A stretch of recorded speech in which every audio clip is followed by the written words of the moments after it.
Everyone, welcome to End of Life Grief and XR, hosted by Barclays Eagle Labs and Immerse UK. So my name's Sarah Ticho. I'm the founder of Hatsumi, the healthcare lead at Immerse UK, and actually an end of life doula in training with Living Well, Dying Well.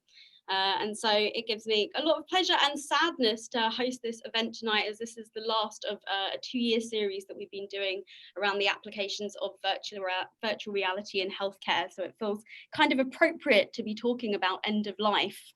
So over this year, then I think, we've all experienced grief and loss, and it's something that is inevitable that will be happening to us throughout of our lives.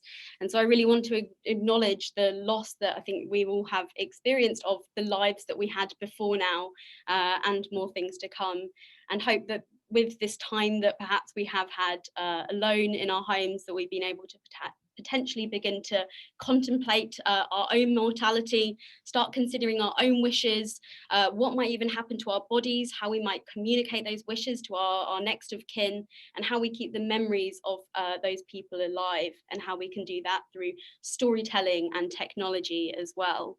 And so over the course of this evening, we will be talking about quite a few challenging topics. And so I hope that everyone that is listening feels able to look after themselves. If it is too much, then obviously it's very easy to leave a digital space as well.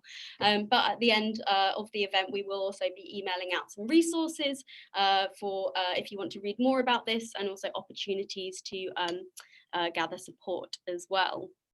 And so tonight, I'm really delighted to be joined by Dr. John Troyer, from the University of Bath Centre for Death in Society. His research examines the relationship between the dead body and human technology. We also have Kelly Sinclair Vicars, a Northern Californian-based artist and creative producer who does some incredible work around abstract art, immersive installations and audio projects. And Dr. Sheila Popert, who is the medical director of Prospect House in Swindon and has been working in palliative care medicine for some time now. So before we begin with our first speaker, Sheila, then I'd like to pass over to Dawn from Barclays Eagle Labs, who's going to share a little bit about the work that they're doing there. Over to you. Thank you, Sarah, and thank you everybody for joining us this evening. So as Sarah says, my name's Dawn Carhart, and I'm the Health Tech Manager at Barclays Eagle Labs and lead on the Health Tech proposition along with my colleague Jen Esteby. Like Sarah says, before we go into the event today, or for those that are maybe not familiar with Eagle Labs, I wanted to give you all a quick overview of what we're doing to support the health tech ecosystem. So just want to make sure that my slides are up. Yep, they are. Fabulous. So just to give you a little bit of a background around Eagle Labs, so what is Eagle Labs? So with the growing number of Eagle Labs across the UK, our focus is to help accelerate UK scale-ups, promote collaborative innovation across the entire ecosystem, and enable access to and training on new and emerging technologies. Sarah, if you go to the next slide, please. Thanks. So launching 5 years ago, we've grown our network to over 26 sites across the UK, each unique in its partnership and offering. Our collaborative spaces offer a co-working, private offices, rapid prototype facilities, and enable startups to connect with like-minded businesses to innovate and grow. If you can move to slide 3, please. So our reach is wider than our physical network, and about 2 years ago we started looking at particular industry sectors where we felt that where we're ripe for disruption and where there were more startups and investments sort of emerging in this particular sector, and we identified obviously that health tech was one of those, and with a few other industries that I've listed here on the screen. So we have a network of your peers, mentors, partnerships and experts who can help you achieve your business ambitions, and built up an ecosystem of over 360 health tech businesses. We have over 660 residents in our physical network who have raised over £1 billion in funding, and by being a member of Eagle Labs, you'll have access to over 38 innovation partners that we collaborate with. Next slide, Sarah. So if you're a health tech business or in the health tech industry space and you want to find out more, then you can get in touch with us via our website, which is just below on the screen. We also have our direct email address there for you, and also you can follow us on Twitter to find out what's going on within Eagle Labs in the health tech space. Thanks, Sarah, and back over to you. Lovely, thank you so much. And I just love how we're hosting an event about death with a bank as well. So I think that as the old saying goes about the inevitability of death and taxes. I don't know where I'm going with this. Anyway, what we'll do is we'll start our presentations now. If anyone wants to add any questions throughout, then you can just pop that in the Q&A panel, and we will be moving on to the Q&A discussion at the end as well. So first up, we have Dr. Sheila Popert. She's Medical Director at Prospect House in Swindon and has been working in palliative care and virtual reality for some time now, looking at how it can help people deal with pain management. She worked on Holosphere to develop a VR mindfulness app for the release of pain, The Forest of Serenity, narrated by Sir David Attenborough, as well as using VR to help patients reduce their reliance on opioids. She uses it in reminiscence therapy to enable patients to enjoy experiences that their shrinking worlds no longer permit. And sometimes she uses it to put a smile on their faces. So over to you, Sheila, when you're ready. Hi, well, let me try and share this PowerPoint. Thank you. As Sarah's already said, my name's Sheila and I work in a hospice in Swindon in the UK. My interest in virtual reality stemmed from my work helping patients to manage their pain. And about 5 years ago, I was running a holistic pain management program where a group of 8 to 12 patients would attend for one afternoon a week for 6 weeks at a time. And they were introduced to a range of techniques to help them reduce their reliance on opioids and to self-manage their pain. One of the interventions that many of them found particularly helpful was mindfulness. However, the enjoyment was not universal. With one particular group of patients, after the 4th week, one of the participants, a chap called Bob, a 56-year-old with lung cancer, which had spread to his bones and his lungs, his liver, came up to me and he said, "I hate mindfulness." And he said, "It makes me feel so useless. I can see how much benefit the rest of the participants are getting from it. But when Linda, the person who was delivering the mindfulness, was talking about being in a beautiful garden, all I could think about was the fact that we've missed our mortgage payment again this week. My house is at risk of being repossessed. I'm going to die and leave my family destitute." So you could understand why it was hard for him to enter into a mindful state. Anyway, on the way home that evening, I thought, I wonder if you put a virtual reality headset on, it would enable patients to enter into this virtual world where they would be so immersed that they could become more relaxed and enter into a mindful state. So I went out, bought a virtual reality headset and sort of took it into the hospice.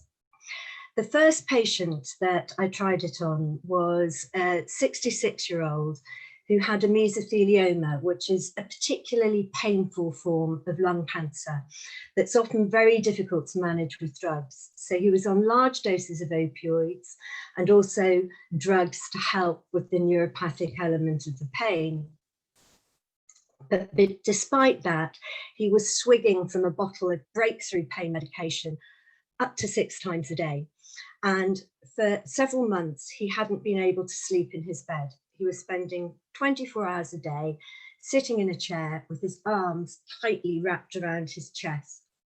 Anyway, we put the headset on and his wife and I were standing on the other side of the room. And within a couple of minutes, she nudged me and she said, "Look at his arms, look at his arms." And his arms, which had been tightly wrapped around his chest, had just sort of relaxed down into his lap. And there was a look of absolute peace and serenity on his face. We then tried it with many more patients. We did a pilot study where we got patients to rate their pain score before using VR, during a virtual reality session, and again afterwards. All patients showed a reduction in pain, which ranged from a 20% reduction in pain to 100% reduction in pain. But within about 30 minutes of finishing the VR experience, the pain was coming back again.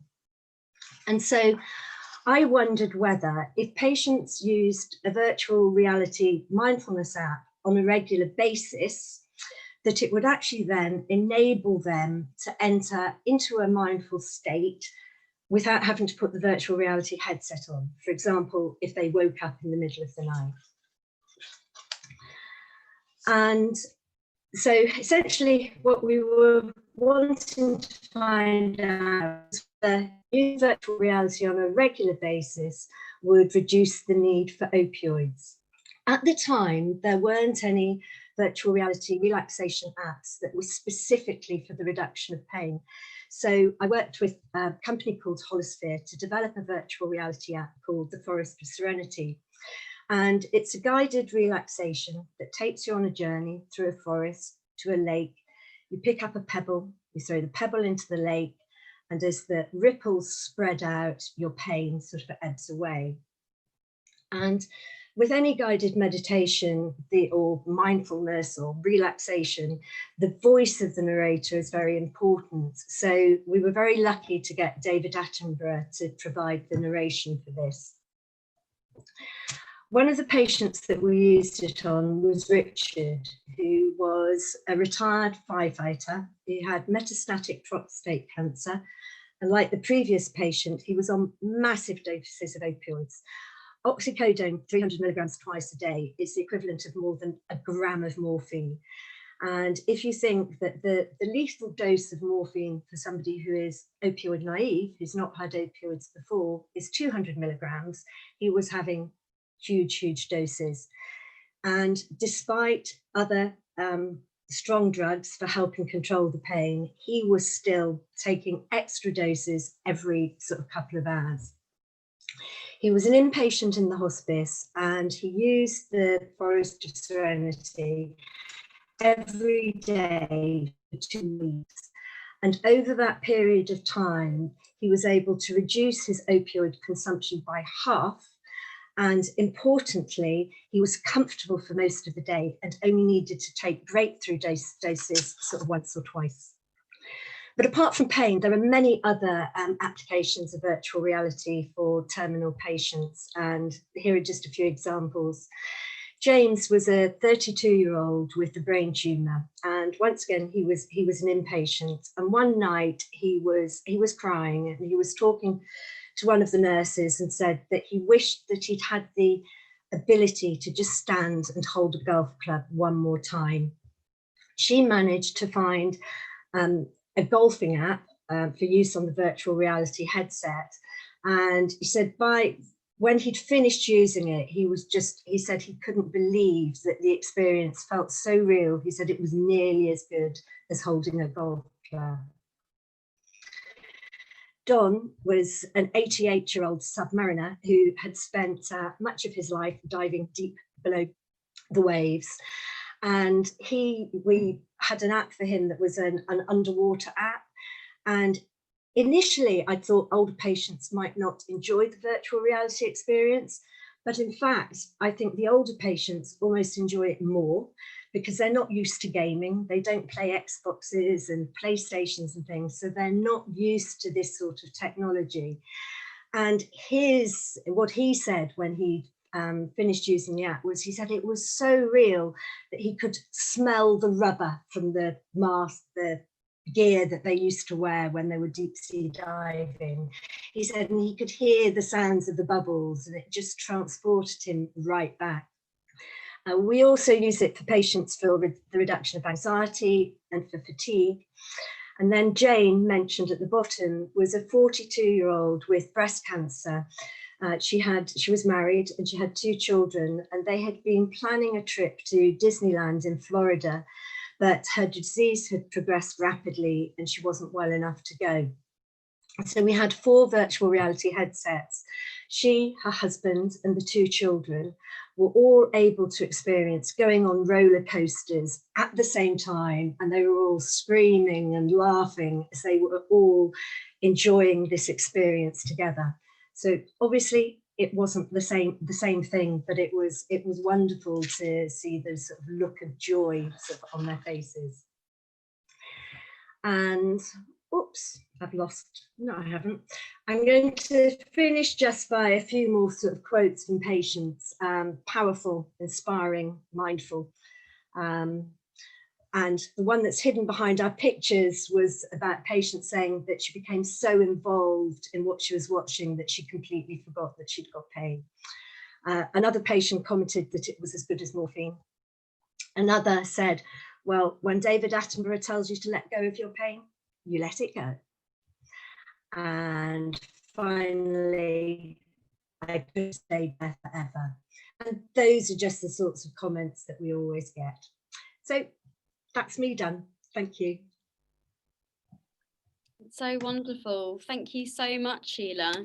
And so, and as a quick question before we go on to the next speaker, is this something that you're seeing like more commonly occurring now in hospices, that people are bringing virtual reality, or do you still see that there's sort of a lack of uptake or understanding? Or I think more hospices are starting to use it, but it hasn't picked up as much as I thought it would. Interestingly, though, I think a few people from hospices had seen this event advertised, and so I've actually had some emails from people in other hospices expressing interest. So, and it is fantastic, because as healthcare professionals, there are very few things that we do to put a smile on patients' faces, and this certainly does. gosh, amazing. Well, I guess that's the hope with having more public conversations, both about death and the specific applications of these things, that a lot of it is about just being able to bring it to people's awareness. It is, yeah.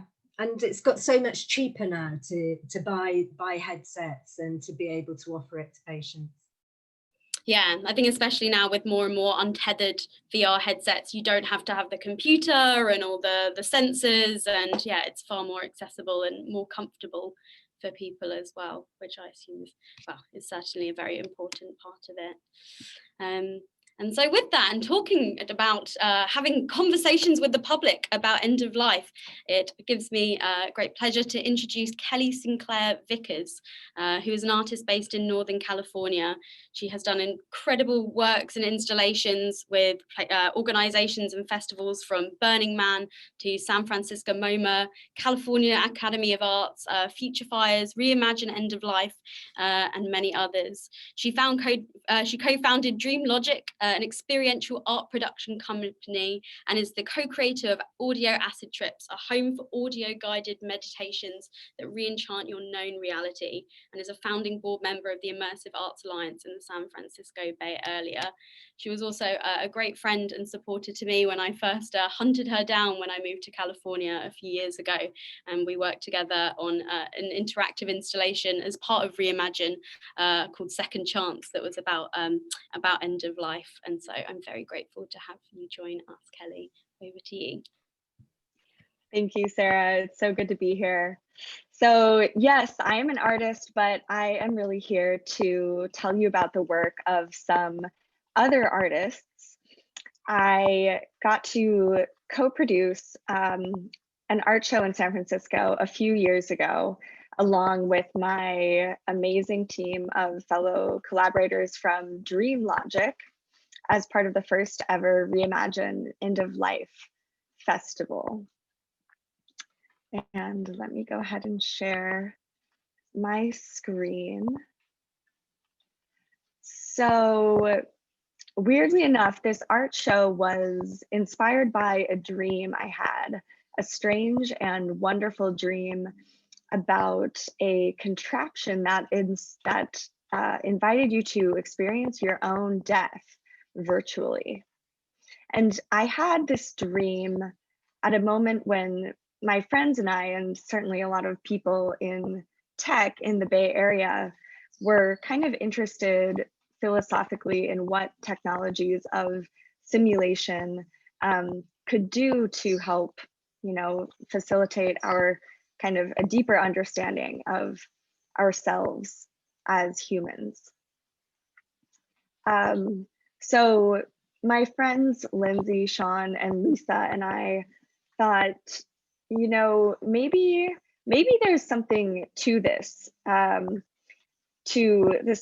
kind of pairing between a lot of a technology that you know, some people outside of the startup world at least are quite afraid of virtual reality, with an experience that nearly everyone is terrified of, which is dying.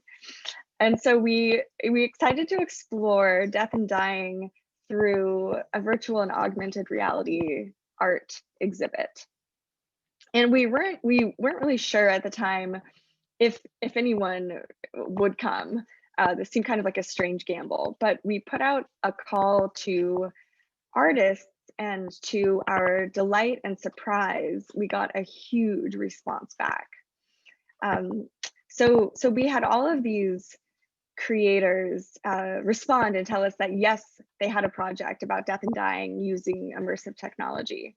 We had over 30 artists and artistic teams from not just the US, but Australia, Mexico, the UK, the Netherlands, join us as part of a 3-night show in the Mission District in San Francisco.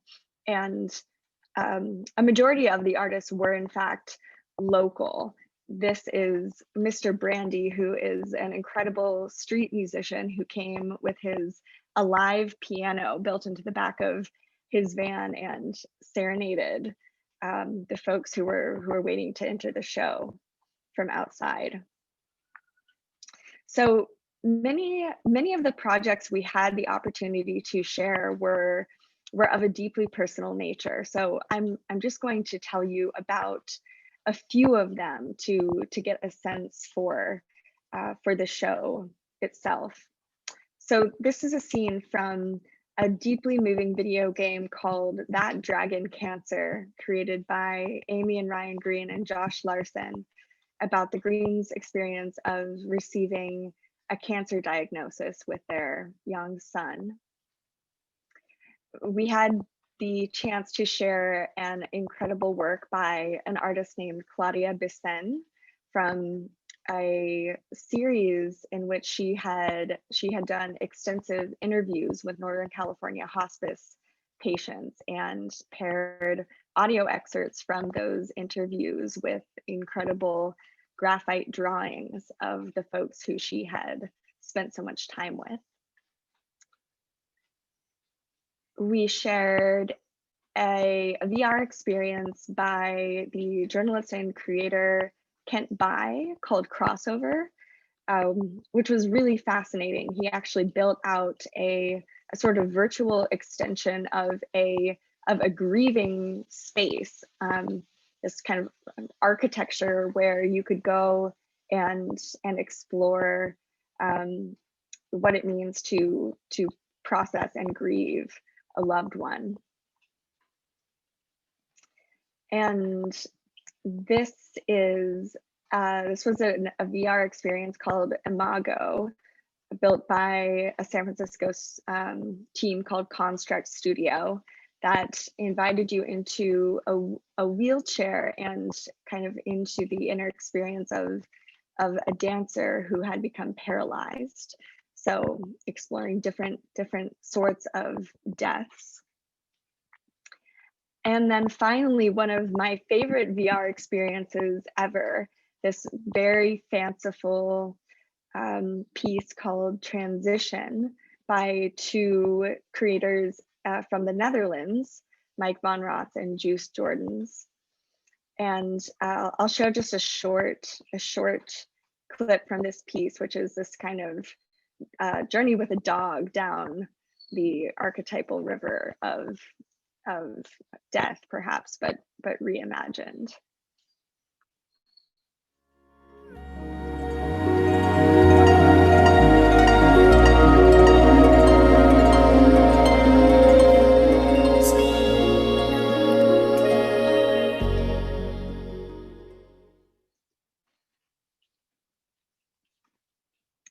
So some really beautiful pieces, and kind of approaching end of life from quite diverse angles. And what I felt was special about this experience then, and what I feel looking back now, is that these creative projects provided a set of entryways into exploring death and dying that maybe weren't the usual, way in. They weren't necessarily via moments of personal or collective crisis, but offered a very imaginative and in many ways colorful opportunity to step into a kind of creative conversation with other people in the space too, and get to experience dimensions of end of life in ways that were oftentimes surprising, and get to talk about something that can be really tricky to talk about even under the best of circumstances. So just a few more images from the show, and then here's a very short clip, and the rest of this video, if you're interested, you can watch on DreamLogic's website.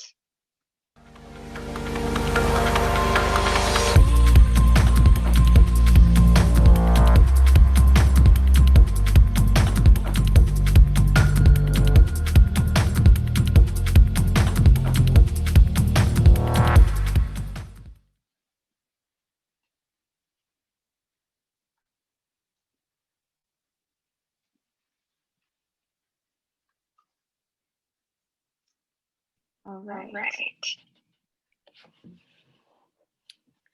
Cool. Thank you so much, Kelly.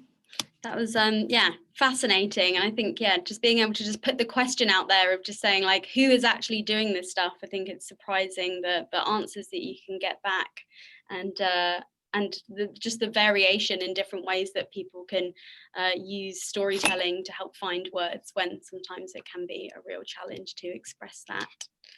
If anyone does have any questions, by the way, feel free to add it into the Q&A panel, and we will get towards them at the end. And also throughout, it's really interesting to get a sense of who is here. I think we did have we did see the types of people that are attending beforehand, but I think it's nice for all the attendees to see as well. And I think we've been really overwhelmed by the diversity of people that are attending, from artists and screenwriters to researchers and end-of-life doulas as well. And I think that's what I've always really loved about doing these events, is that it's always very, very cross-disciplinary, and that we have a real variety of people joining us. And with that as well, then we'll be going to our final speaker of this evening as well, who's been doing some incredible work in this space for some time now.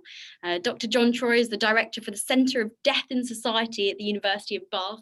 He is the co-founder of the Death Reference Desk website, the Future Cemetery Project, and a frequent commentator for the BBC. His new book is out, and I've actually been really enjoying it recently. I'll do a little plug for you, John, on technologies of the human corpse. And he also grew up in the American funeral industry. So over to you, John, whenever you're ready. Thank you, Sarah. I was totally, that was not planned, everyone. I want to be clear about that. I did not know that Sarah was going. I have insisted. I've been great. No, thank you. But I do want to say the time. So let me grab the slides here. I was so amused by that, Sarah. Thank you. Okay, so very quickly, when Sarah approached me about talking about the topic here today, I thought I was trying to, how do I frame kind of what I think we're looking at? And in a lot of ways, what I wanted to talk about was a bit more, I think, a little bit of the history that goes into thinking through what is death's relationship with technology, broadly defined. And so one of the tropes I've been working with a lot is just how everything around death and dying is new again. And I think that to me has actually been one of the pressing cases with this. Now, Sarah mentioned that I'm director of the Center for Death and Society at the University of Bath, and the Center for Death and Society was founded in 2005 in the Department of Social and Policy Sciences. I've been director since 2015, and really what we do is interdisciplinary work around death and dying, the dead body, end of life, grief, and bereavement. My own background is in science and technology studies, as well as arts and humanities, bioethics. I did all my work, academic work in the States at the University of Minnesota. If we've got any Golden Gophers on the on the video today, but also then made the move over here 12 years ago now. I can't believe I've been here this long, but nonetheless, to take up a post in the Department of Social and Policy Sciences with the Center for Death and Society, because the Center for Death and Society is unique in the world and one of the only places that has this kind of research focus that we do as an interdisciplinary study. Sarah mentioned I grew up in the American funeral industry. My dad was a funeral director, so I did grow up in the business, as it were, which was not actually going to be part of my professional life, but then it became that. So there's no way around that. Anyway, so I grew up around funerals, and that's played a big role in my life. One of my projects, and this is the evocative image for it, is the Future Cemetery Project. And really, very quickly, it's just been a project looking at what are different kinds of cemetery technologies, everything from final disposition or disposal of the deceased, as well as different approaches to digital tech and other other kinds of things you can imagine. We do a lot of work through a program that was started through the Pervasive Media Studio and the React program in Bristol with Arnis Vale Cemetery. So shout out to all my Pervasive Media Studio colleagues who are watching. One day we will see each other again, as it were. But we work with Arnis Vale Cemetery in Bristol, and we've just experimented with different approaches to sort of cemetery interpretation and education, but also just thinking through like, what is the future of a cemetery? In part because cemeteries are going to be around a lot longer than we are. And Arnis Vale Cemetery signed a during the project we're working on, it's a 112-year lease or 125-year lease, something to that effect. And so you understand that cemeteries are going to be here long after we're all dead.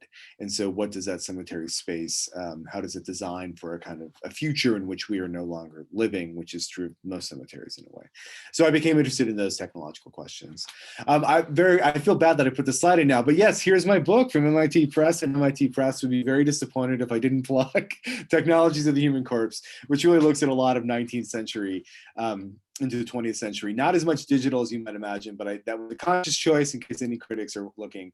Anyway, available from all the places you get the books now. And if you ever see me and you were on this event, tell me that and I'll sign the book if you want it signed. I don't know. I don't want to say. Anyway, but yeah, I'm very happy with how it turned out, and really can't recommend MIT Press enough. It's just being a great publisher to work with kind of weirdos like myself.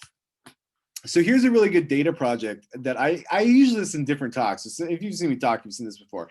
So Mental Floss a few years ago, it's like 6 years ago now, they did a map of the United States. And what they did is they scraped the data for how people were described as dying across America from online obituaries. And so this is the most common term that was used in each state about how a person died. To see. And so I'm from Wisconsin, which was called home up here in, that's Michigan. The state of Wisconsin was called home, so similar there.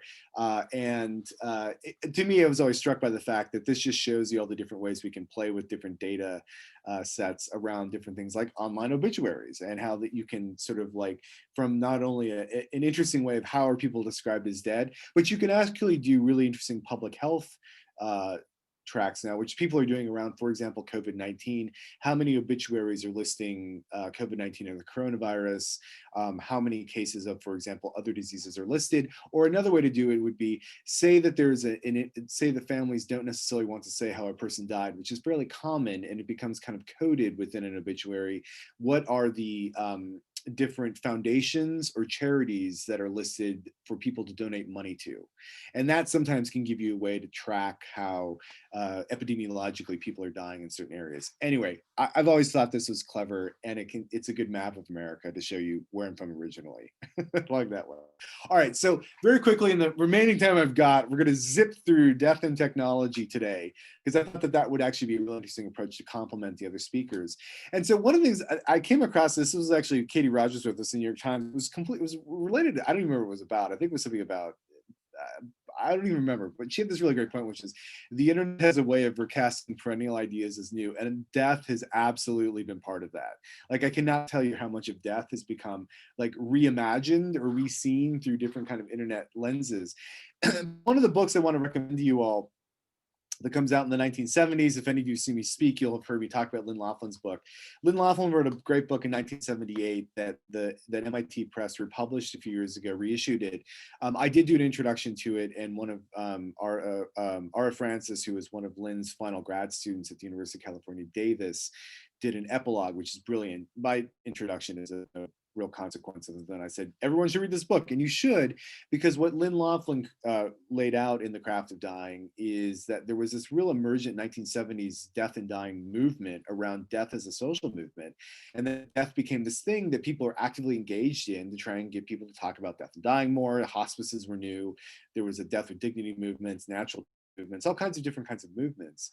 And what Lynn describes is, out of this comes what she calls the happy death movement. And that's not a pejorative. What she says is there's suddenly this embrace now of the kind of like happy warrior engaging with battle around death and dying, and that death becomes this social movement similar to like the environmental movement, or in many cases a women's movement of second wave feminism, which has a real history to play in regards to these kinds of movements. And that what these movements did, and this is the reason I want to put it in, is so in the 1970s, what all these death movements do? Well, they use the technologies they have on hand at the time, which is books, films, newsletters, lobbying efforts, new medical organizations, lectures, courses, journals, counseling, conferences.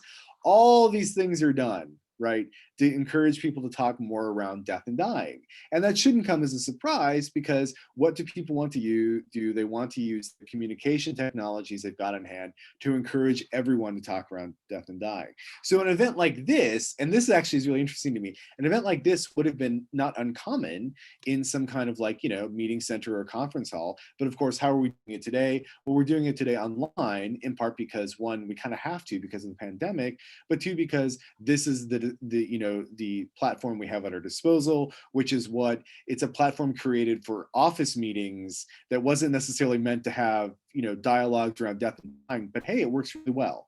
And I think that's what Lynn Laughlin is trying to get everyone to talk about. So jump ahead now from the 1970s all the way now to Google. And a few years ago, it comes out that Google and other companies, but Google in particular, now Alphabet, had also itself become interested in death and dying, and that big tech companies were interested in trying to figure out death as a kind of solvable issue, more around, let's say, aging, but could you cure aging? And as a process of curing aging, could you figure out a way to sort of solve the issue of death?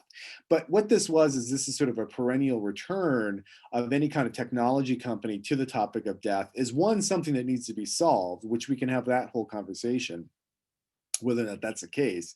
But that too, death is seen as both an opportunity and a challenge for technology. It's an opportunity to engage with new tools. It's also a challenge, meaning there's something that technology can do with it. To which I would say, I don't know, guys, like death wins. Death always wins. And I'm skeptical, having seen a lot of different, if you will, technological platforms try to take on death. And I'll draw your attention to a couple other examples of this. So one of my favorite examples of how death has sort of emerged in new kinds of media, there was a great show it was on television. It was a television show called The Internet Cafe, for those who are old enough. It was more on the public television in the States. And it was a TV show about people using the World Wide Web, which just shows you like how old school. So it was a TV show watching people talk about the web. And there was a great program in 1998 called Grim Reaper Websites. And you can go find this on the Internet Archive. And it shows different kind of websites dedicated to different kinds of death and dying concepts, pets, but also dead celebrities, but also thinking through cemeteries. And that honestly, what's the first thing that memorial websites, Jerry Garcia from the Grateful Dead, what's one of the first things the web is used for? It's used for death. Right? Why? Because it becomes a platform for people to talk about death and dying. And if we had more time, I'd show you the program, but it's great to watch just because of the bad techno music in the background.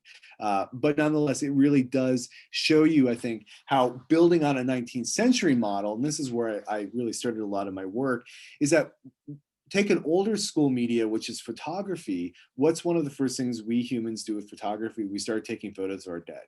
Particularly of dead children, and there's a whole postmortem genre of postmortem portraits of not only dead older family members, but also particularly children, when an infant mortality rate was so high, particularly posing with the parent, and that this was one of the only photos that families would have had. They would have been put on display in an area that was much more prominent. But of course, photography is going to be used this way. Why? Because suddenly now you could give people a memory to hang on to. And that this was a virtual memory, although in a tactile form, that families went to. And it was a whole industry within photography for many, many years. And then we still do this kind of photography, but it's not on display in the way it was. So it's not done. And in fact, I would argue there's more photography now than ever because of camera phones, quite frankly. But of course, we also use older school communication technologies, which would be something like the telegraph line. What do we use the telegraph line for right away? To communicate death notices, to say when somebody was being shipped for a funeral, whatever it would be. And the telegraph actually was a big breakthrough in trying to communicate over long distances that death and dying, had occurred. And that was a forerunner to something like the telephone or the radio or any of the other kinds of forms that got that way. So there's 3 rules I always follow around death and technology of any kind of historical period, but I think these come from Douglas Adams, who we should all listen to. And I'll just say that very quickly. What does Douglas Adams says about anything about societal reaction technologies? He says, 1, anything that is in the world when you're born is normal and ordinary and is just a natural part of the way the world works. 2, anything that's invented between when you're 15 and 35 is new and exciting and revolutionary. You can probably get a career in it. Number 3, anything invented after you're 35 is against the natural order of things, right? And that for me, I think so much of the questions around technology and death and dying in particular, but death and dying especially, very much hew to this idea that there's something that past a certain age, it seems like it's just something like against the natural order of the world, but without question, we'll see all of this woven into death and dying. And there's an important reason for that. Why? Because death keeps happening. Death keeps happening, so it's always there as a phenomena that these different kinds of technologies can be worked with and brought into. And that to me, I think is one of the key points to always think about. Death is always there in one way or another. Sometimes it's more visible than others, but it will always be there. And that is why we're always able to use these human technologies. I think that's it. Oh, there's like cheap or like hokey Twitter references. Anyway, there you go. So I will stop with that. 1 second here. Let me stop sharing. Okay, that's it. Thank you. I was a little bit over. Sorry about that. Oh no, that's fine. We say plenty of time just in case. Amazing. Thank you so much, John. Again, if anyone has any questions that they want to put into the Q&A, then please go ahead. But until then, I have plenty of questions, and I'm sure we have a lot to discuss. John, I think one of the things that you mentioned in your talk was around this idea of preserving the memory of people, and that technologies like photography was something that seemed quite new and novel, and even ideas like embalming. It was this idea that we could keep the memory of somebody alive for a little bit longer or much longer. But what are and now we're seeing things like holograms of people past that are coming now into the public conversation at the moment. I mean, this year alone we've seen things like there was the project in Korea where it was a woman that had lost her child and was able to sort of re-meet her in virtual reality. And then again recently with for Kim Kardashian's 40th birthday, then being able to then Kanye getting Kim Kardashian's father to re-emerge as a hologram. Is this, and we're seeing public outrage at this again, which may be perceived as normal in the future. But what do you see are the sort of ethical questions that come around with things like immersive technology that perhaps may not have appeared with more sort of still images like photography? Well, actually, I mean, in a lot of ways, we've seen a lot of we've seen, by we, I mean humans in the West, like in the first world, we've seen a lot of the same criticisms before, and a lot of it comes down to a kind of any introduction of a new technology into sort of, if you will, the human experience of death is almost always automatically criticized, and actually, and I don't mean just criticized, I mean like discussed as being immoral or wrong, or like something that is undignified, or in some ways doing something. And I can actually use an earlier example. You mentioned embalming. Embalming for a long time was, criticized by the church as being a desecration of the body, both the Protestant and the Catholic Church. And then over time, it switched from being a desecration to being suddenly embraced as being the work of God. The same thing with cremation, which is much more prominent in this country. When cremation is first brought on board in the UK, the Church of England just rails against it as being destroying the dead body, pagan, satanic, heathen, as destroying the body so you wouldn't be able to meet God when you died. And so eventually you get a liturgical response that says, how are we, it seems rather presumptuous for us to say anything about God's infinite power.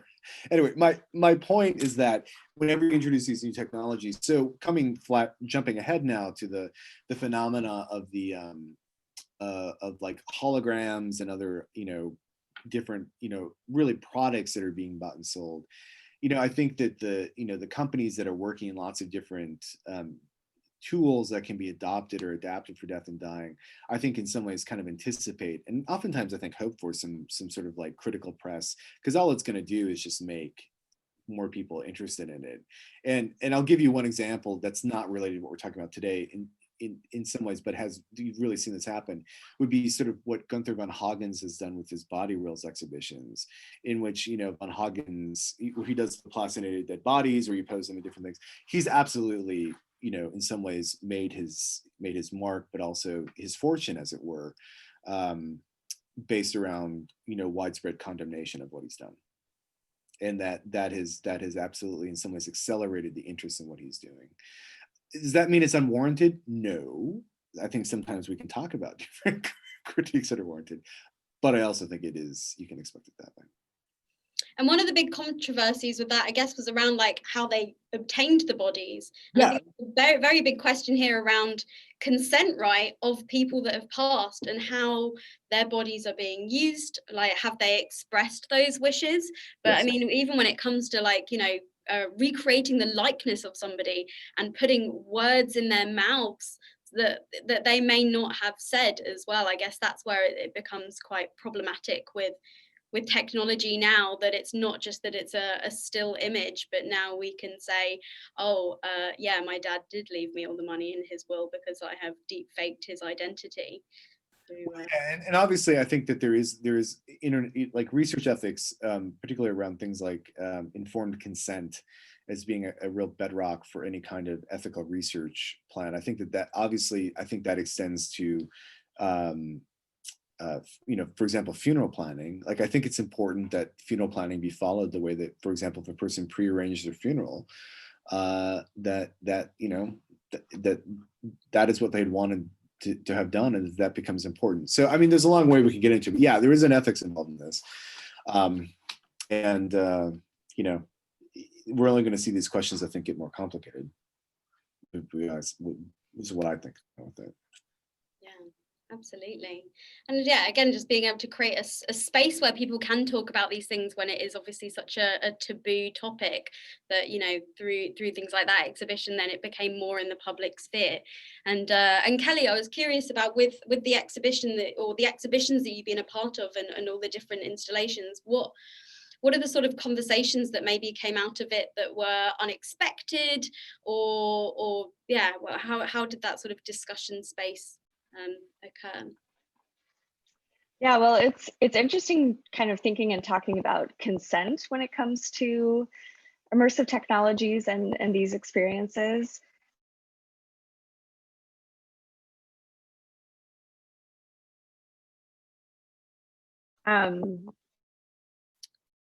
Certainly was people into virtual spaces, where the experience inside, may be challenging, maybe kind of triggering, depending on, life experience or recent life experience. And so the question of kind of, consenting to what you are stepping into in a virtual sphere was something that we had to kind of navigate as an artistic team.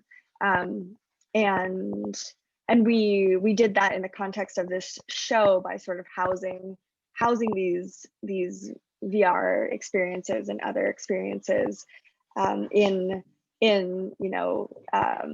physical environments that kind of instructed people as to the kind of, perhaps the kind of virtual space that they were stepping into. But then the conversations that emerged were, I think, a lot around what it, I mean, certainly other sorts of deaths, apart from the sort of final death at the end of life. I mean, many of these projects were also exploring, deaths of identity, deaths of kind of ways of being, and deaths that looked less like final endings and more like extended transitions or more like journeys or transformations. And it was fun to get to be a part of conversations that felt a little bit more, creative in nature. Yeah, absolutely. And a real variety of perspectives as well, which I think is one of the things that I find like very interesting about the world of VR, that people from so many different backgrounds can be drawn to it. I mean, I think typically there's often a level of privilege to be able to access these technologies and develop the skills to be able to develop for it. But I think like how we can learn about different cultural perspectives on what might happen after we die. I know that I saw somebody in the chat here mentioning that they were doing a project, I think it's called Bardo VR, that was about like based on the Tibetan Book of the Dead, and that there was a huge sort of collection of people from across the world that were part of the exhibition. But this is a sort of question for everyone, but what are the different cultural considerations that we should be making when we are developing either therapeutic VR experiences or storytelling experiences, because we want to develop these for a variety of people, and how do we make those considerations for quite broad audiences that we want to develop them for?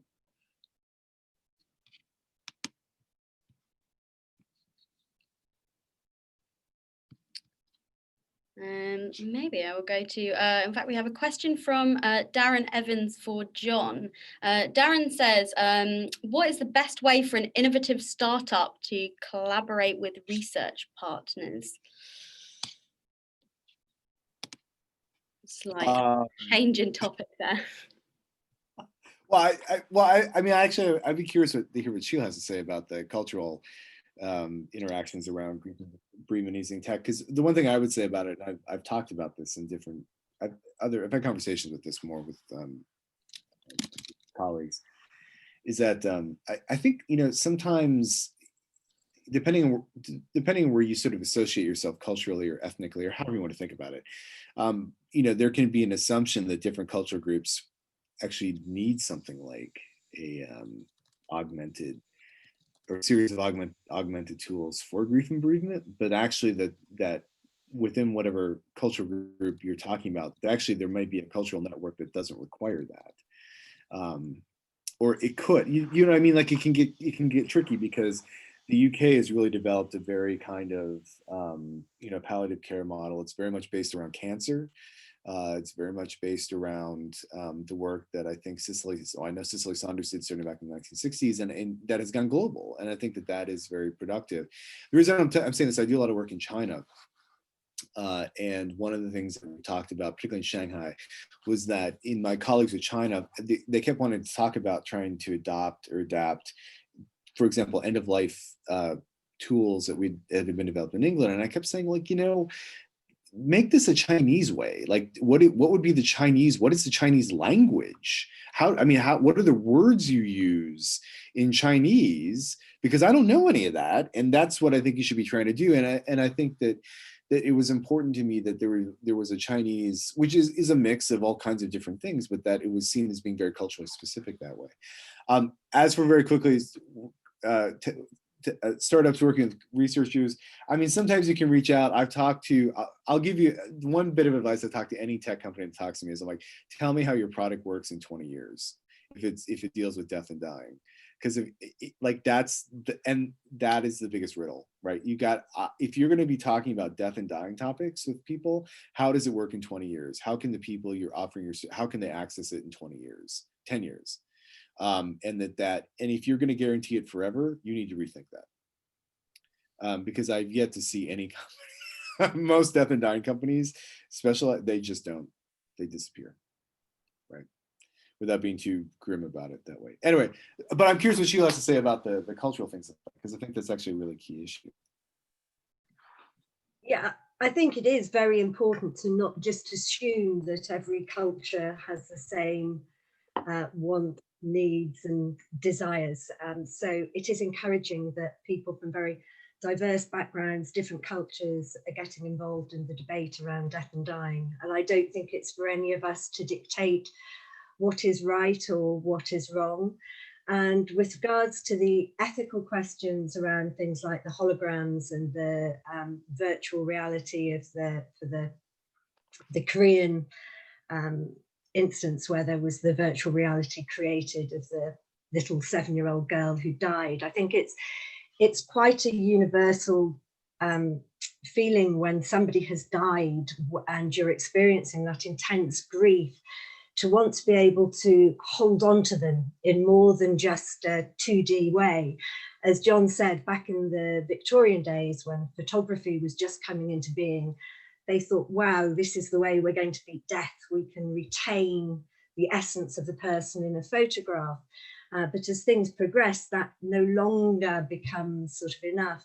And I know when I had a little girl who died, and I have still got a really clear memory of a particular moment, seeing her for the last time in her coffin, and it was going to be the last time that I could see her, and just not wanting to leave and thinking, I wish that you could have death masks made. I want a death mask. I want her in 3D. I don't just want, and this was before smartphones, so there wasn't lots of mobile phone footage or anything. There were photographs and a few video sort of, videos and things, but that almost visceral desire to keep her as a 3D sort of person. So I suspect that things like the holograms and the virtual reality things will become sort of more common for those who can afford to create them.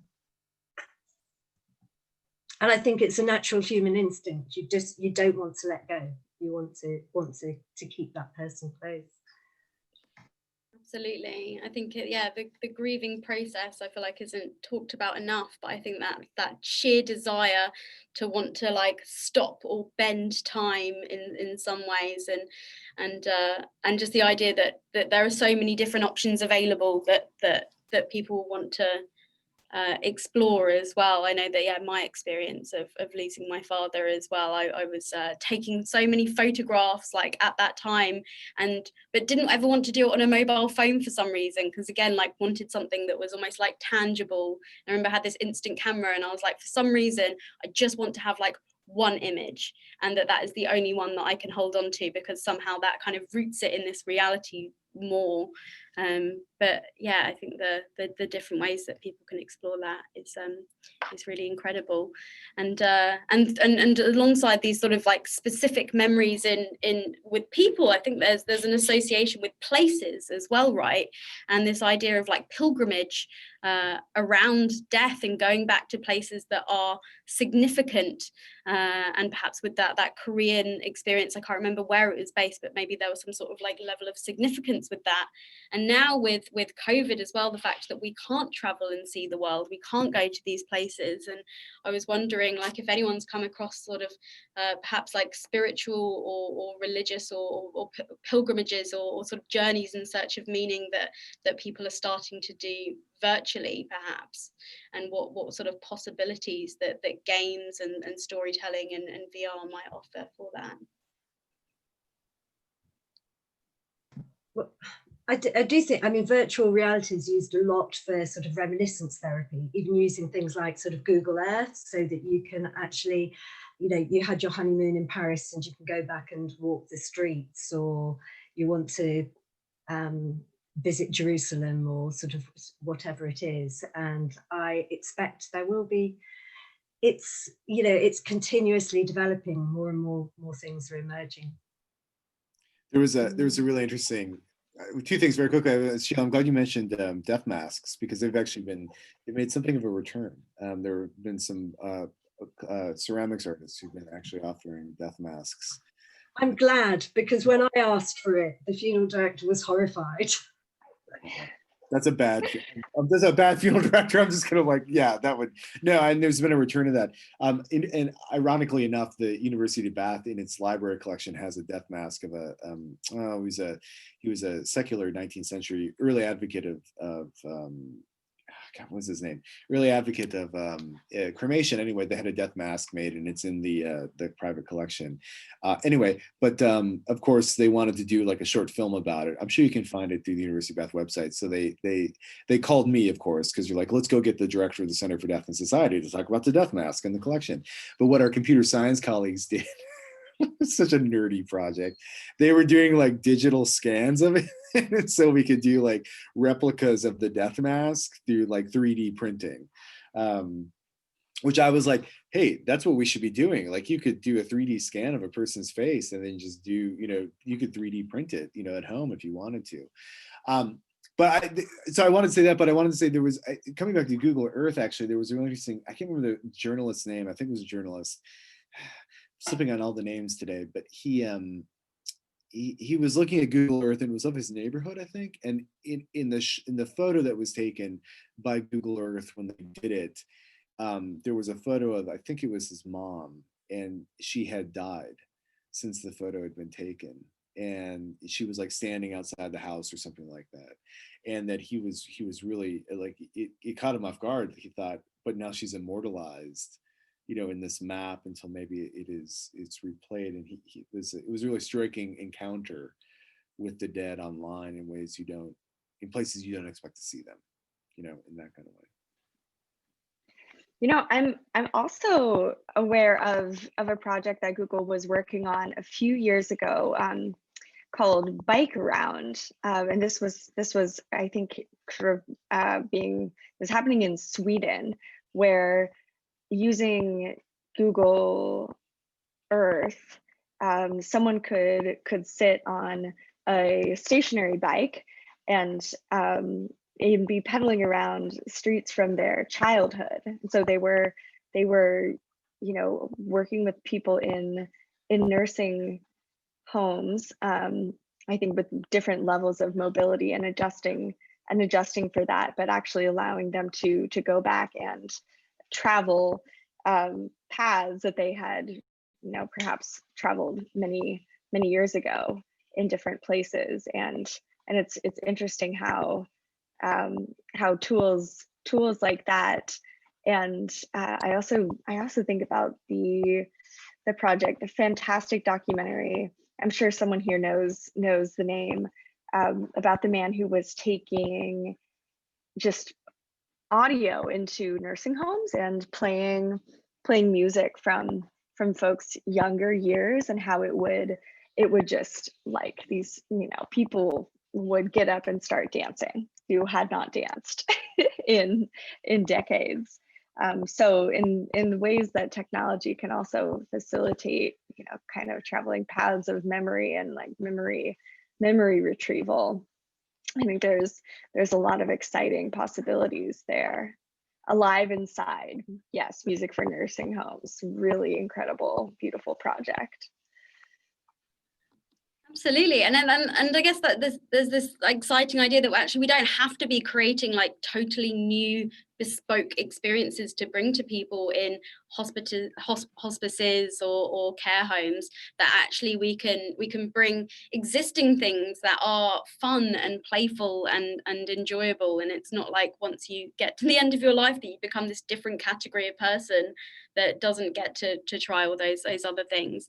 And Sheila, I was curious in obviously you created the Forest of Serenity, but are there other existing experiences that you've used or would be interested in using, or what advice would you give to people working in hospices that might be interested in bringing VR to where they're based? I mean, there's a whole host of, the wonderful thing is you can find apps for just about every experience. So as a distraction and as fun, there are a whole host of things.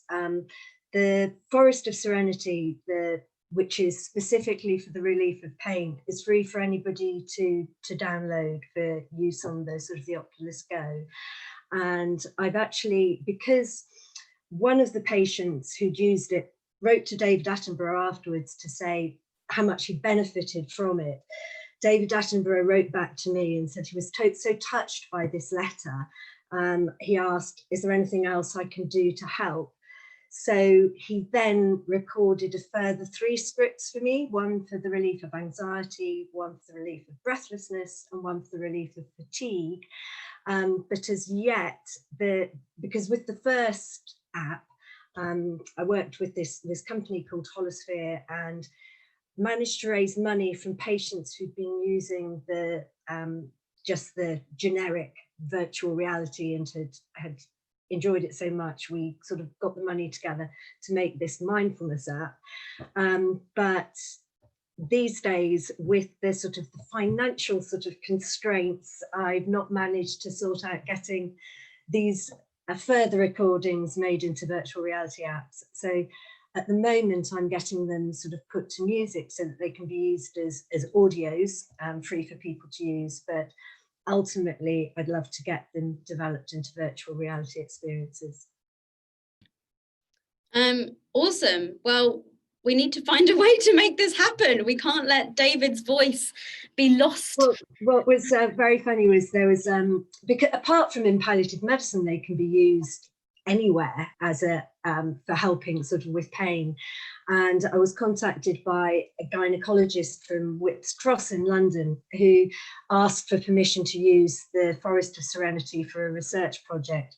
And she used it for patients who were having colposcopies and hysteroscopies, which are 2 very unpleasant experiences that ladies sometimes have to go through. And so she was comparing patients' reactions when they were using the Forest of Serenity and without. And it was so successful that the other consultants in her department decided they were all going to use it. And then one of the consultants was very cross because he said, I'm never using that again. And when she asked why, it was because he normally liked talking to his patients as he was going through procedures. And he was trying to talk to a patient and she said, shut up, I'm listening to David. So it was, but it's nice that it's being used more widely. But it's free for anyone to use. Absolutely. Incredible. Well, if anyone wants to go donate to this incredibly important cause, then please contact Sheila afterwards and Prospect Hospice. It would be such a shame to not see this recreated and brought to more people as well. And I think this is a really important time for this as well. I know that it was just in the news in the last couple of weeks that NICE, the National Institute of Care Excellence, have just released new guidelines saying that GPs should no longer prescribe opioids for chronic pain.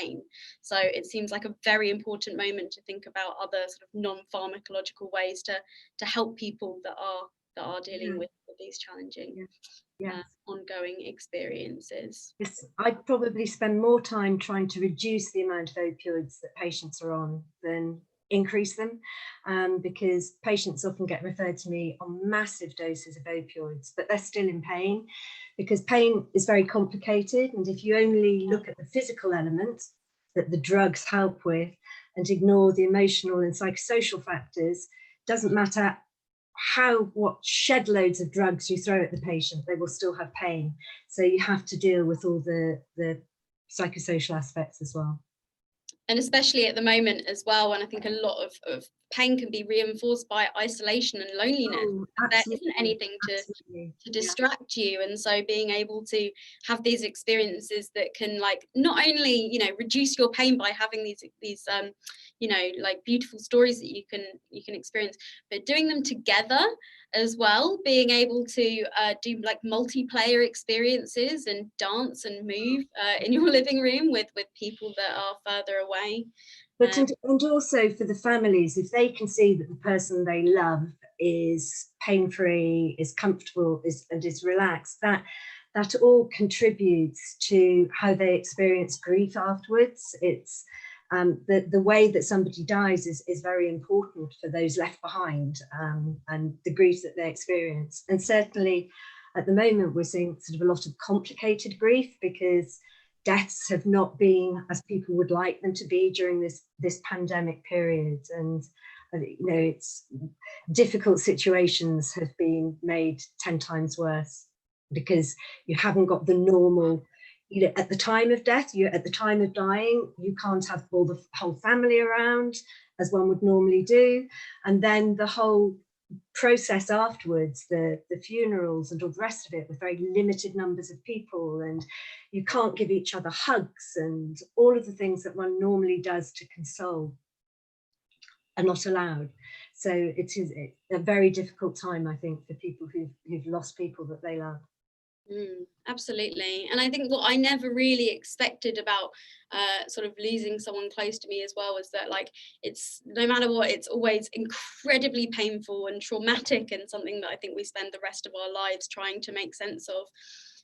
But also it's very boring as well. There's a lot of, like, waiting around and sitting there, and it must be so hard and frustrating when you're far away from that person as well.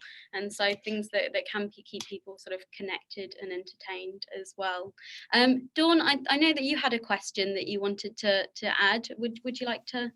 Yeah, I can do. Thanks, Sarah, and thank you very much for everyone's presentations today. They've been absolutely fascinating, especially for myself that doesn't obviously deal in this kind of thing day in, day out. So amazing.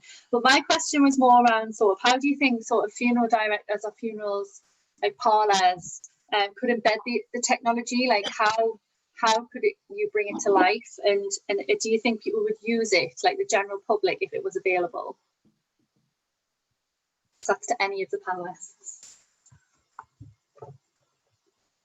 I think John's probably the most appropriate. Yeah, I'll just very quickly. I think the answer is, so will funeral homes use any kind of new technology that's introduced? Like, the answer is yes. It can take time, and I'll use Facebook as an example. So when, you know, Facebook, you know, we forget that Facebook is actually still largely kind of new, although it's not, you know, it has persisted where other platforms have not.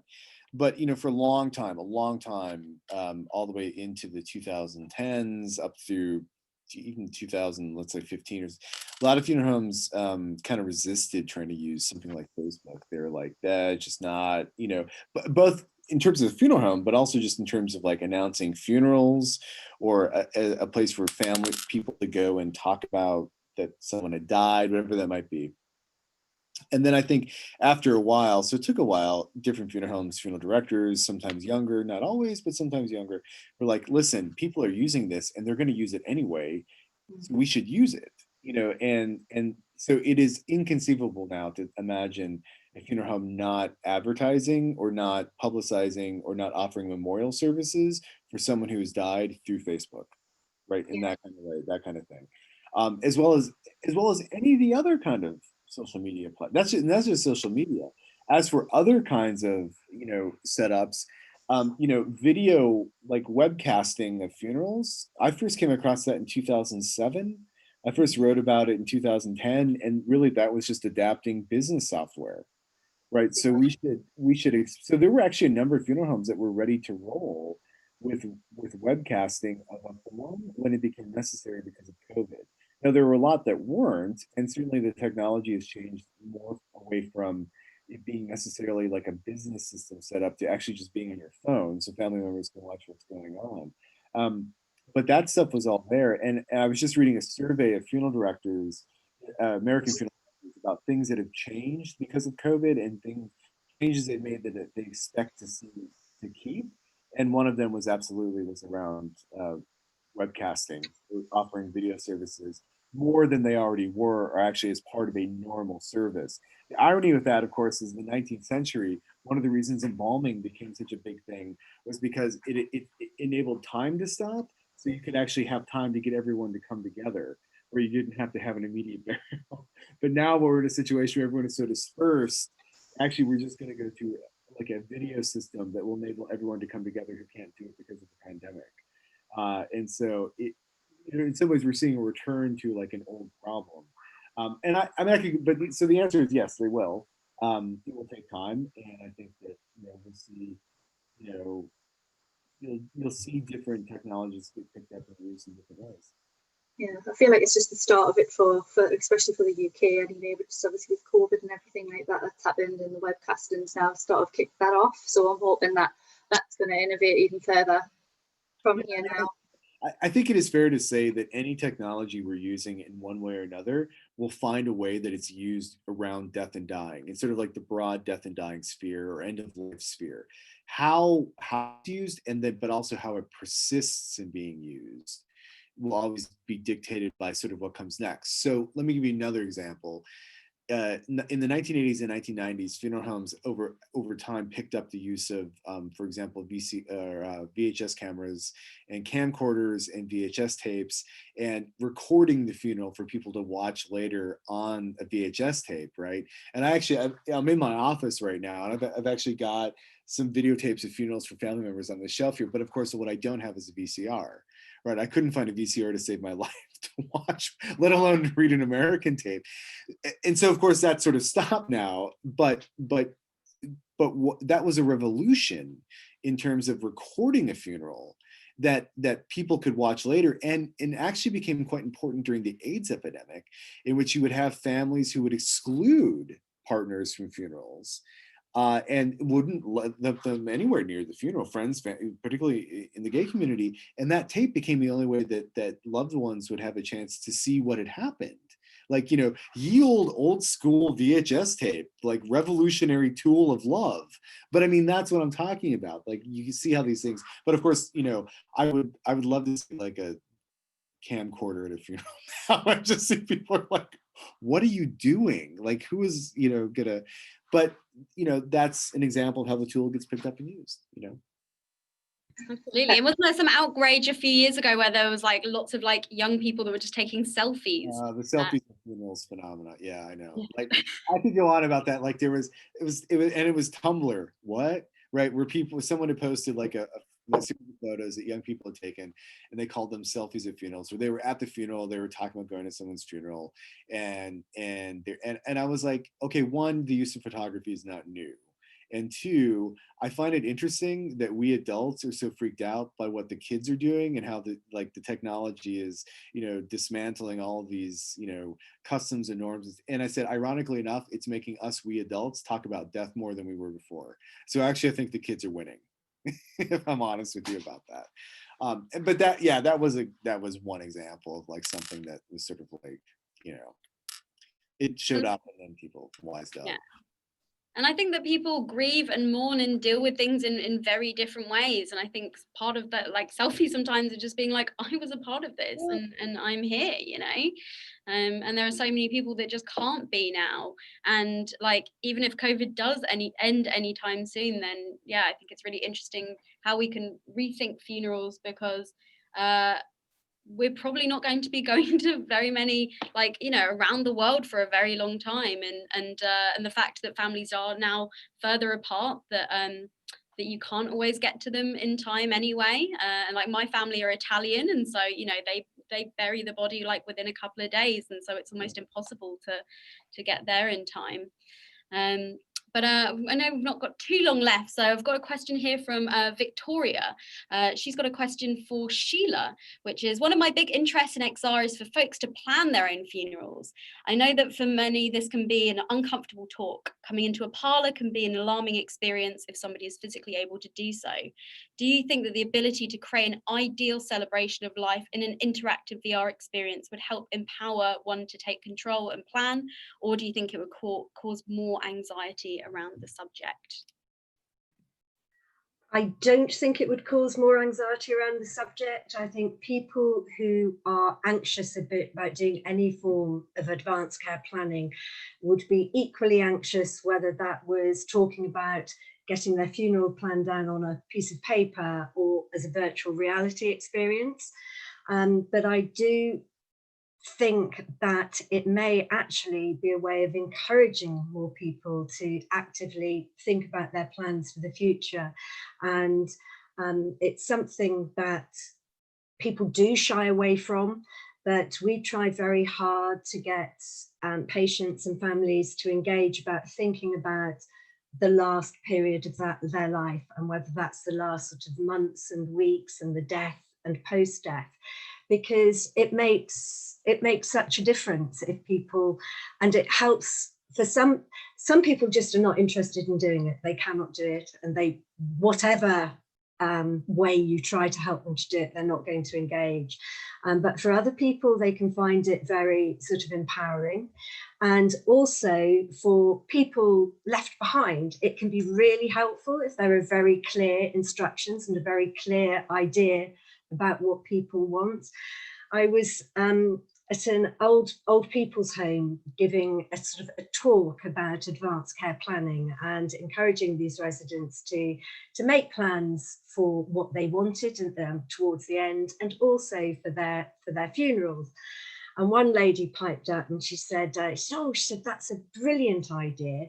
She said, because when my mum died, my sister and I couldn't decide where to scatter her ashes, and we argued about it. In the end, we decided that we'd scatter them at a beach that we used to go to sort of years and years ago. So we eventually trundled off to this promenade with the jar of ashes. And then, of course, we argued about where we were going to scatter them. And in the end, my sister, who was very bossy, grabbed the urn, pulled the lid off and said, we'll chuck them over the sea wall. So she chucked them over the sea wall, and then there were these shrieks, and they looked down and there was a family having a picnic at the other side of the sea wall. But what was great was that story made everybody in the room relax, and by the end of it, every single person there was saying, yes, we want to plan. So good idea. Yeah, absolutely. And I think that is like such a core message with all of this, that I think there is positivity and like in death sometimes, and the opportunity to laugh and have humor. And I think that's such an important part of it.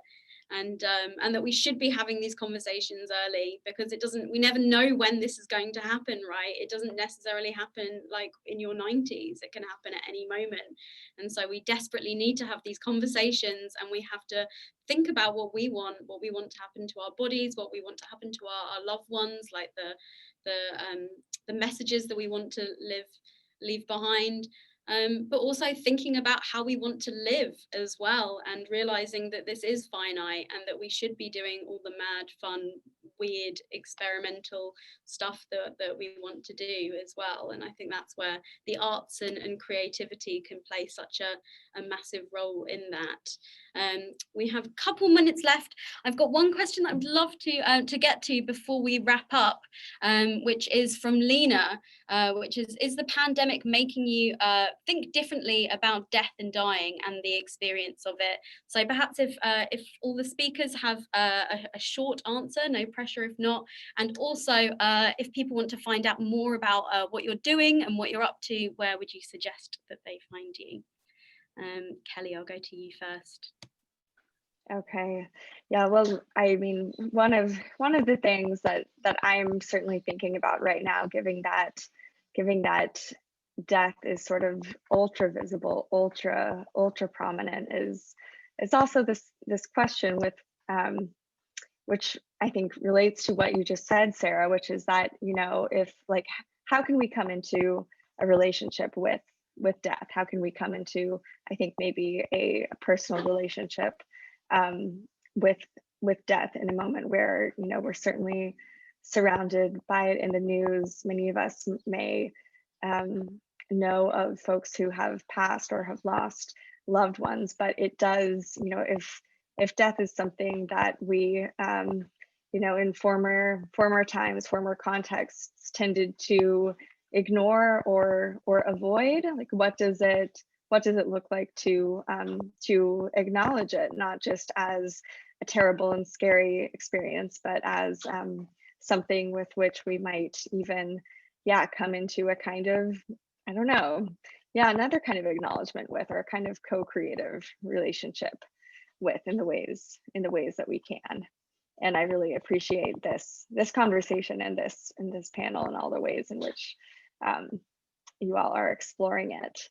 So in terms of my work, you can learn more about this particular art show and the creators that were involved there on dreamlogicart.com. And I would also direct folks who are interested in broad conversations around the end of life to reimagine End of Life, which is this global kind of festival and conversation which has just grown out into this incredible sort of ongoing worldwide offering of different experiences from different folks during the pandemic. And that lives at letsreimagine.org. Wonderful, thank you. And Sheila?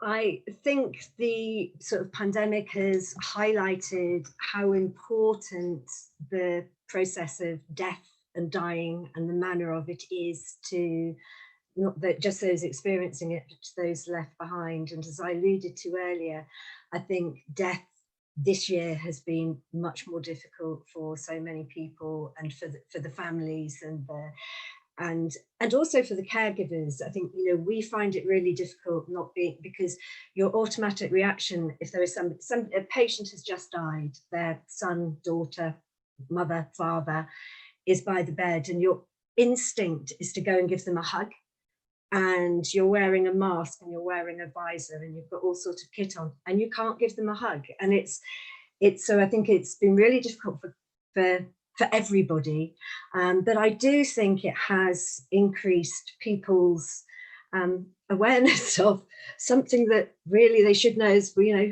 death is basically going to come to all of us, and it can come suddenly and unexpectedly, and hopefully people will think a bit more, plan a bit more for how they would like things to be. So, but I do feel desperately sorry for anybody who's has had somebody that they love die during this period.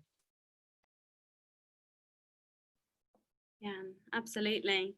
And reminding people that, you know, there are possible opportunities to plan. And again, what we'll do is we'll share some details afterwards of where you can go to make your wishes clear as well. I really love, there's an advertisement that I can't remember who did it, but it was a really lovely, I've only got a picture of it on my phone, that says, everyone's story will draw to a close one day. Everyone wants a peaceful death, but there's a form for that. Don't leave it too late and tell your doctor, I want to die in my own bed form. And I think that, end of life planning is incredibly important. Anyway, John, over to you if you have any final thoughts before we wrap up. Yeah, well, I mean, so the question of, so how has COVID changed how I think about death and dying? It's one I've thought about a lot. For a couple different reasons. One, I'm a historian of the AIDS epidemic, more in the 80s and 90s, but which is a pandemic that continues today. It hasn't stopped, but certainly without being too obnoxious about it, chapter 3 of my book covers the impact of the AIDS epidemic around what it did for funerals and to the dead body. So actually, in some ways, what the pandemic has done, and I talked to my students about this on the very last day of teaching. I taught one of the last classes at the University of Bath before everything shut down, was that I was just so reminded by things that had happened during the AIDS epidemic that I think I had thought, and this is where the second part of my answer comes into this, I thought I thought that we had all agreed through all the different commissions and reports that had been done about that epidemic that this would never happen again. That we would, and so I was actually part two of how has it changed? I've been filled with real rage, quite frankly, as someone who's worked in mass fatality planning and mass disaster planning. I have been filled with such rage at how all the plans so many of us had worked on over the years for government in the UK, but also in the United States, but more specifically professionally for me in the UK, had not been followed. And literally seem to have just been thrown out the window or ignored, or we don't know what happened. And that for me, I found myself angry in a way I hadn't been for a long time at just how all the work that had been done for precisely this moment, for precisely dead bodies produced because of a pandemic, didn't seem to be followed. And for me, what changed my thinking was that I began to really question and rethink the whole concept of when we say we're going to be prepared, what do we mean? And where can we look for and what do we need in terms of political leadership when there's a failure at that level? And that brought me back to the AIDS epidemic, because of course, one of the big things that comes out of the AIDS epidemic is activism around trying to draw attention to the fact that there are members, particularly in the gay community, but then other communities, that were dying from this virus and no one was taking it seriously. And that there needed to be a change in how it was dealt with. They're not like for like in terms of the viruses and what's gone on. And I want to be clear about that. And we're not talking about totally analogous situations, but that for me has been one of the biggest things, like what death has meant for me. It's been actually weirdly a return to politics, which I never left, but it's been, I think, a re-energizing of the politics of that. I'll stop with that, time is short, but I will say if you want to get hold of my work, you can always find me through the Center for Death and Society at the University of Bath. We do have a free monthly newsletter. If you send an email to the Center for Death and Society general email box, ask to be on the newsletter list. You can also find me at johntroyer.com, which is so hokey, but hey, it's a great it's a great website, and also too on social media at the Death Reference Desk, which is just at deathref. At deathref. You can find me that way. So there you go. Awesome. Thank you so much, John. Yeah, I think for years we're going to be talking about this, and I think the aftermath and all the things that we just don't even know about now that will continue to be dug up and discussed and explored is incredibly important. I am conscious that we are running a little bit over, but I really wanted to just share one last thing before we go, because I always think that with these sorts of events like this, it's so important to share the patient experience. And I really hoped that somebody called Kay Smith would have been able to join us tonight. Kay Smith is actually a patient that's been in palliative care for some time now. She's actually was previously a nurse, in fact. And has had lupus and an autoimmune disease that has actually led to her not being able to even take pain medication as well. And so earlier this year then a group of us were actually going to go over to a big conference in LA called Virtual Medicine that's hosted at CDAS Sinai Hospital, and we were hoping that Kay was going to be able to join us, but couldn't in the end. And then obviously we got COVIDed and weren't able to go, so we ended up hosting a conference in virtual reality where we managed to not only bring together people that were going to attend that conference, but people around the world that weren't able to be there in person. We did have a couple of technical difficulties with Kay joining in, but she wrote this amazing speech. We'll share the full speech afterwards, but I wanted to share Chuck from Health Systems Chat, who was reading her speech, and just the last part of it to sort of contextualize some of this work. So I'm just going to play this for you now, if my computer lets me do that. You'll have to excuse me if I have to pause a few times. So this is Kay Smith writing this. I wish she was here. My apps of choice for scuba diving, but there are thousands, and can be chosen due to individual preference to assist everybody individually to suit their own needs. This technology has the ability to be the biggest innovation in healthcare ever, covering multitudes of therapeutic areas: anxiety, depression, mental health, dementia, children to reduce fear and anxiety due to prior to procedures, and of course, palliative care. Indeed, it has taught people with macular degeneration who are going blind to see again, as it trains the mind to use peripheral vision instead. VR has over 30 years of research. It's not a medical device, it's a phone. We'll all have one. It's available now to help your patients 5 years down the line when people like me will be gone.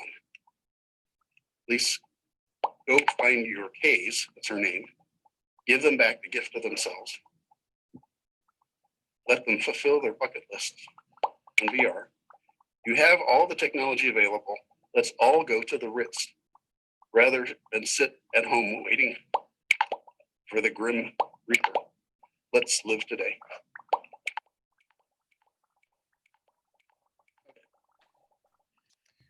Cool. All right. And if you want to catch more about Kay's incredible work, then we'll share that afterwards as well as her full speech. But I just think that really contextualizes how important this work is and how much it can genuinely help people with their final moments, and again with people grieving as well. So I just want to say a huge thank you to everybody for joining us today. Kelly, Sheila, John, Anita and Dawn. It brings me much sadness that this is coming to a close, because it's been an amazing 2 years of running all of these events with Barclays Eagle Labs and Immerse UK. And this is definitely not the end. There is more that needs to be done as well. There's so much exciting work going on about bringing together people from storytelling and healthcare and working with the NHS to create some sort of joined up strategy for the future of VR in healthcare as well. So thank you so much to Anita, Carrie Witten, who was the first person that really listened when I said, hey, let's make some VR healthcare stuff happen. Fiona Kilkelly and Asher as well, a huge thank you to you. More Culture, Less Medicine is a conference that's also going on this week and is continuing tomorrow, and they've been giving a really great shout out about this event. Living Well, Dying Well, if people are interested in learning about how to become an end-of-life doula, definitely look them up, as well as End of Life Doula UK, and a big thank you to Barclays Eagle Labs as well. So thanks a lot everyone, and have a lovely evening. Thank you. Thank you. Thank you so much, Sarah. Yeah, Thank you, Sarah. Yeah, thank you, Sarah. Thank you, everyone. Sarah.